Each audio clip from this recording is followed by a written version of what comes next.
On the eve of New Japan's Best of the Super Juniors 29th tournament, May 14th, 2022, New Japan's got one stop left before the tournament kicks off.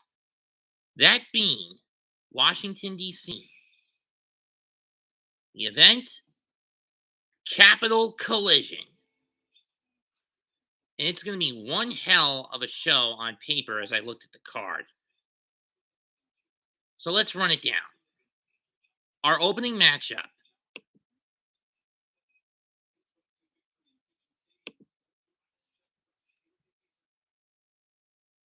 Karl Frediricks against Ren Narita, two of the OG LA Dojo graduates.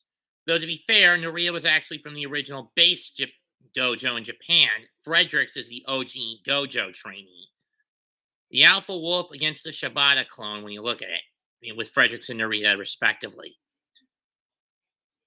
Narita has beaten Frediricks twice, though Frediricks won the 2019 Young Lions Cup. Then Narita was sent on excursion and asked Katsuyori Shibata to take him under his wing. He did that. And Narita made his return to Japanese rings in 2022 at Wrestle Kingdom 16 Day 1 when he was Shibata's hand-picked opponent to wrestle him in Shibata's comeback match, which Shibata won. Narita has come a long way, but on the other hand, so has Frediricks. So this is a coin flip right out of the gate. It's only going to last 15 minutes, so at worst, this would end in a draw.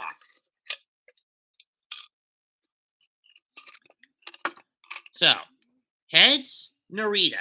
Tails, Frediricks. Let's flip it.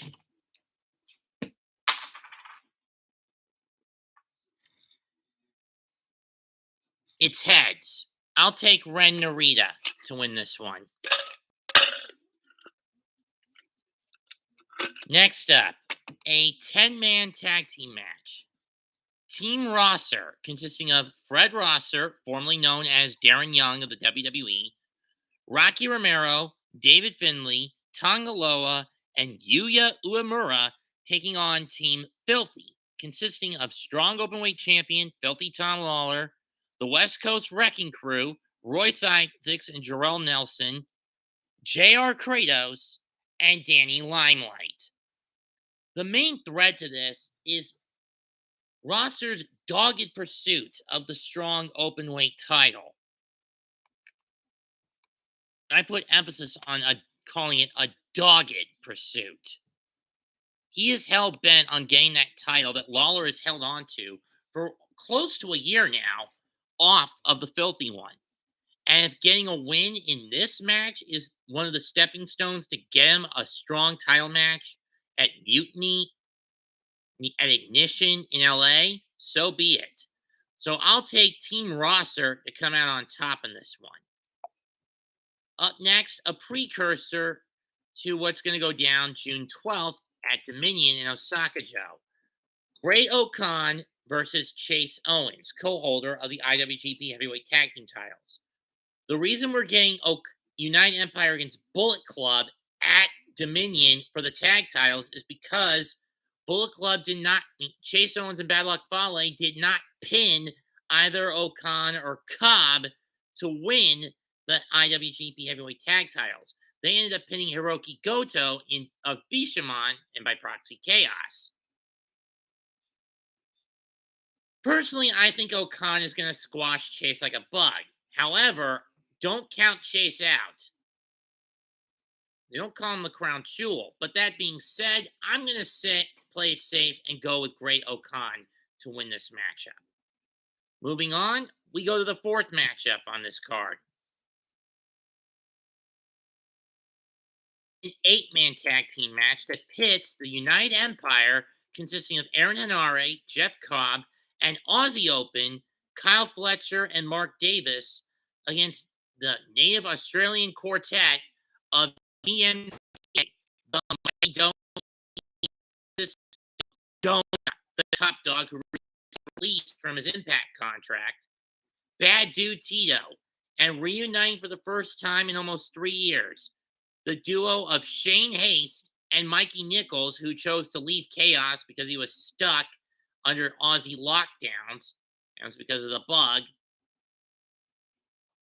of not letting him leave the land down under. But now he's finally free. He's chosen to leave Chaos and rejoin his brothers in TMDK. I'm going to take the United Empire in this. There's some bit of ring rust if Haste and for Nick, maybe some ring rust on Nicholls that might come into play.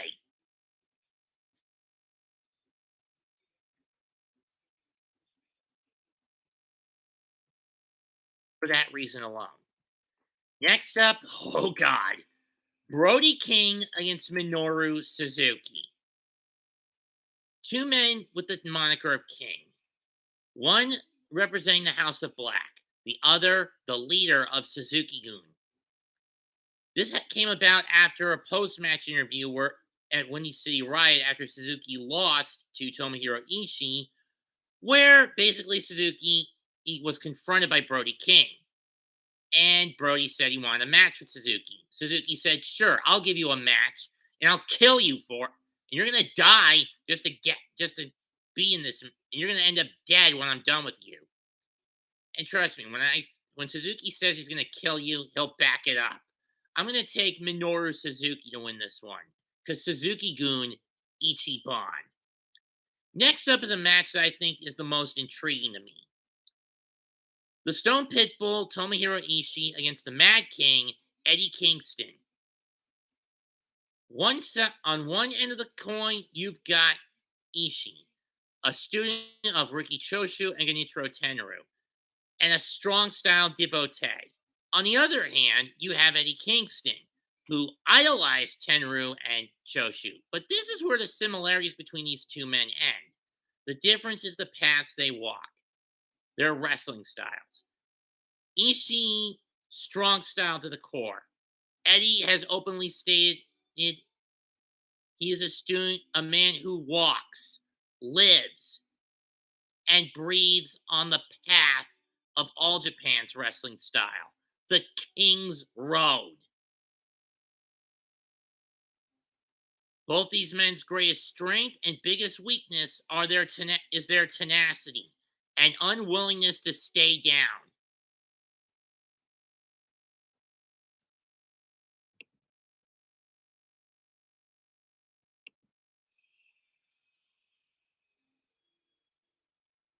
Who do I believe comes out on top? I'm going to go, ironically, with Ishii. He's battle hardened. He's been through this sort of thing before. And as tenacious as Kingston is, something tells me with the Stone Pitbull, the Mad King is biting off a little more than he can chew. But would I be surprised if Kingston wins? Not really. But is he? No. Moving on. Tag team match. Bullet Club against Chaos. On one side, Jay White and Hikuleo, the catalyst of pro wrestling. King Switch, the last rock and roller, the first ever New Japan Grand Slam, the man who single-handedly sold out MSG.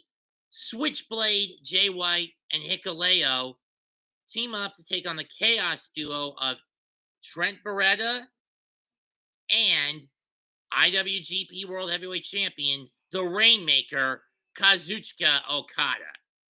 Now, regardless of which side wins, we know the partners that are not tethered to the main event of Dominion, June 12th, that being White and Okada respectively, are going to eat the pin for their respective teams. This is to keep both the Switchblade and the Rainmaker looking strong going into Dominion.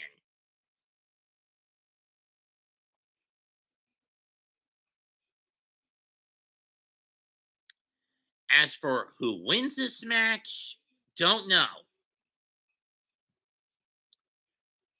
But with the momentum that's building and the pendulum swinging in the direction of Bullet Club, logically, it would make sense if I were to pick Hikuleo and the Switchblade to come out on top.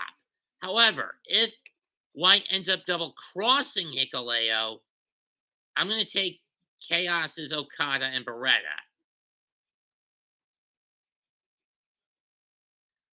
I mean, I could see Hikuleo, getting a little talk from his brother Tonga in terms of getting out of Bullet Club when he gets a chance, but I don't know. For those wondering, I'm watching an old Iron Chef episode. That's the noise that's going on in the foreground. I'm watching it on Tubi, for those wondering. Not that many people care. And for those wondering, it's the original Iron Chef, not the American Iron Chef.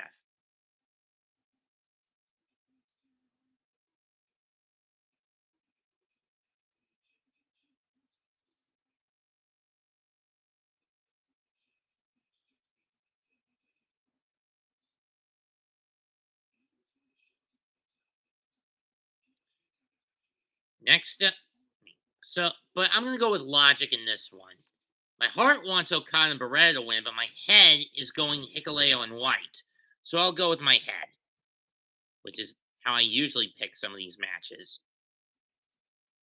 But now let's get to the main event. A fatal four-way for the IWGP US Heavyweight Championship. Hiroshi Tanahashi defends against Jon Moxley, representing AEW, Will Ospreay, the leader of the United Empire, and Bullet Club's Hard Rock Hard, Juice Robinson. How did this match come about? We'll start with Windy City Riot. After Ospreay got beat controversially when the ref counted 3 after he kicked out of a Death Rider or Paradigm Shift,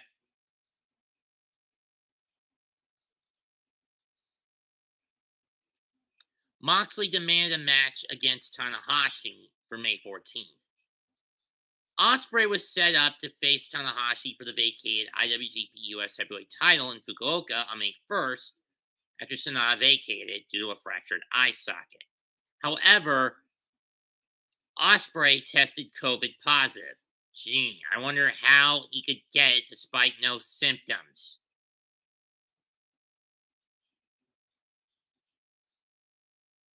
As if my overbuilt, blown sarcasm would give you a guess as to why I believe Will ended up catching the bug. Anyway, that being said, he had to pull out and was replaced by Tomohiro Ishii. However, after Tanahashi won the match, Chase Owens confronted him. However, this was a distraction for for Tanahashi to get clocked in the face and hit with an unprettier or pulp friction or kill switch, whatever you want to call it. The hood was taken off to reveal Juice Robinson, who had said initially he was done with New Japan. Turns out it was a lie. He didn't let the contract run out. He signed a new one, but he opted to hop ship from Hontai to Bullet Club. Now he's throwing it all away for the money, not for the fans. He's throwing the fans under the bus and wants the money. For him, for Juice, it's all about the green, baby.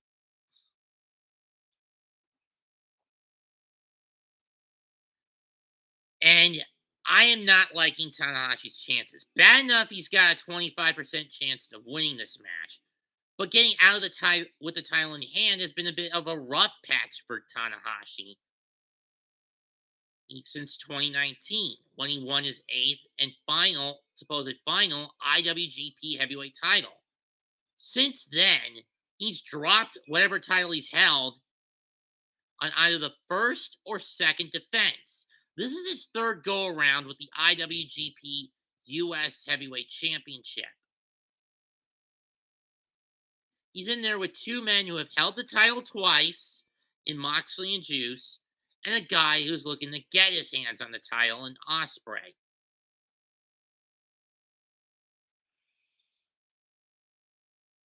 It's bad enough that his body is so worn down he can't keep up with these high-octane offenses anymore, but making it worse, he's now had to face a triple threat.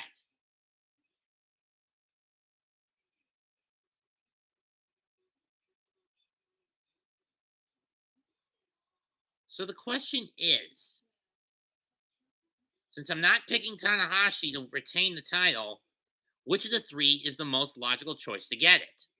You've got Moxley, who's twice been to the top of this mountain. And he's the guy who's held it the longest. Granted, most of his second run, you could put an asterisk next to because of the pandemic. You have Juice, who was a fighting champion when he held it twice during his 2 runs. And Ospreay, a man who feels he's been getting gypped a lot lately since being stripped out of the IWGP World Heavyweight title last year due to injuries.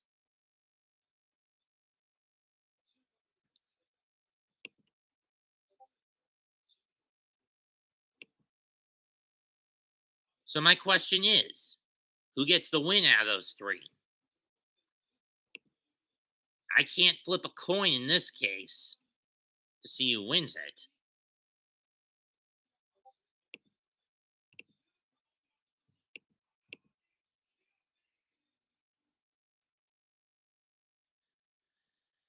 Who do I take to win this? Is the question on my mind.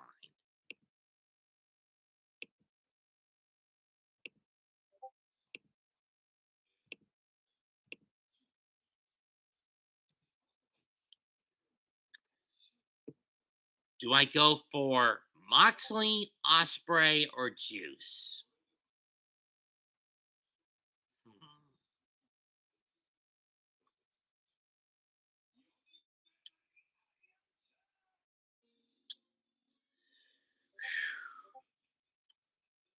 Moxley is out of the question, so I guess I gotta boil it down to Ospreay and Juice, since I've already counted Tanahashi out.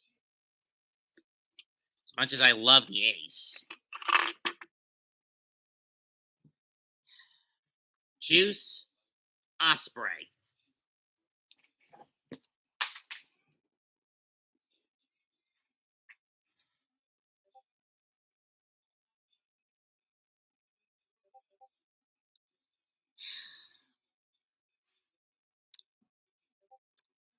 Looks like it's tails. I'll go Ospreay. However, would I be surprised if Juice sneaks up from behind Will and steals the title?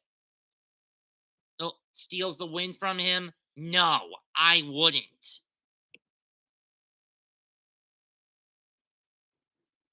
Be surprised by that outcome.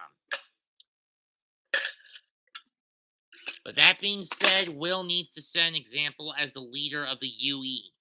So I'll take him to walk out the 15th IWGP US Heavyweight Champion and end a 6 non-Gaijin streak of champions with this title.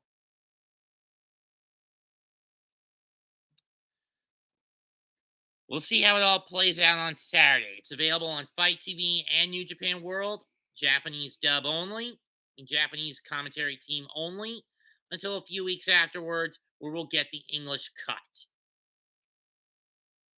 I have nothing else to say. Leave a comment, smash the like, and sub to the channel. Till then, Mets 2128 signing out. And if Christina Taylor is even going to do a comment, do tonight's Mets Nationals game, I'll catch you then. Catch you at the end of that game tonight on his channel. Normally he does play-by-play. Or I'll catch you whenever. Till then, goodbye. I must bid you adieu. Goodbye and good night.